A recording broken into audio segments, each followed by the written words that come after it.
Security میں کھڑے ہوتے ہیں جو لوگ کھانا بناتے ہیں، ان کی زندگی جیسی بھی ہو بس کام چاہیے، سکیورٹی چاہیے، ڈیوٹی چاہیے، وہ کھانا بنائیں، وہ لوگوں کو کھانا کھلائیں، یہی کام ان کا نہیں تھا۔ اسٹیفنس کے متعلق لکھا ہے کہ وہ ایماندار شخص تھا، اگرچہ وہ اپنے کاموں کو بخوبی دیانتداری سے سر انجام دیتا تھا، لیکن جب وقت ملتا تھا خدا کے حضور وقت گزارتا تھا، دعا میں ٹھہرتا تھا، راتوں کو رات کے پہروں میں، اور وہ روح سے ممنوع تھا۔ اور جب کچھ لوگ اس کی مخالفت کرتے ہیں اور اس سے بحث کرتے ہیں تو اس کی عقل مندی کا مقابلہ نہ کر سکے، جو خدا نے اسے دانش دی، حکمت دی، اس کا مقابلہ نہ کر سکے تو اس کے خلاف جھوٹے الزام لگائے کہ یہ موسیٰ کی شریعت کی مخالفت کرتا ہے، یہ خدا کے آئین و قانون کی مخالفت کرتا ہے، اور اسے صدر عدالت میں لے گئے۔ اور کلام خدا میں لکھا ہے کہ جب وہ اس کے خلاف جھوٹی گواہی دے رہے تھے تو اسٹیفنس جب ان کے سامنے بیان کر رہا تھا تو اس کا چہرہ فرشتے کی مانند تھا، وہ خدا کے جلال سے بھرا ہوا تھا، لوگ اس کے چہرے کو دیکھ کر خوف زدہ تھے، لیکن پھر بھی جو ابلیس موڑے چڑھے وغیرہ پھر لوگ کی نہیں ملے کہ کلام دی منادی ہو لگی ہے، کہیں کلام دی مخالفت کرنا گیا، پھر رکاوٹ پان دی، مخالفت کرن دی کوشش کرتے ہیں، اور لکھا ہے کہ اسٹیفنس کے خلاف وہ جھوٹی گواہیاں دیتے رہے، اس پر الزام لگاتے رہے، اور جب وہ خدا کی اس حضوری میں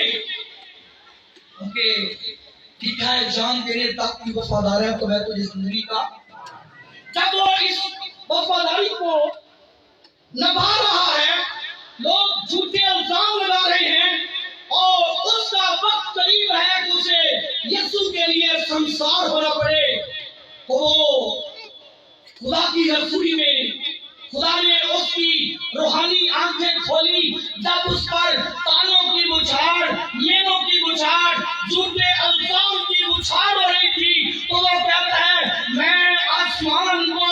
کھلا ہوا دیکھتا ہوں اور یسوع کو خدا کی دائیں طرف کھڑا ہوا دیکھتا ہوں، تو وہ جو سننے والے تھے اور چلا اٹھے اور دام پیسنے لگے، اور پھر اسے گھسیٹ کر شہر سے باہر لے گئے اور اسے سنسار کرنا شروع کیا، کوئی ادھر سے پتھر مار رہا ہے، کوئی ادھر سے پتھر مار رہا ہے، کوئی سامنے سے، کوئی پیچھے سے، کوئی دائیں سے، کوئی بائیں سے، جب چاروں طرف سے پتھر برس رہے ہیں تو وہ کہتا ہے اے خداوند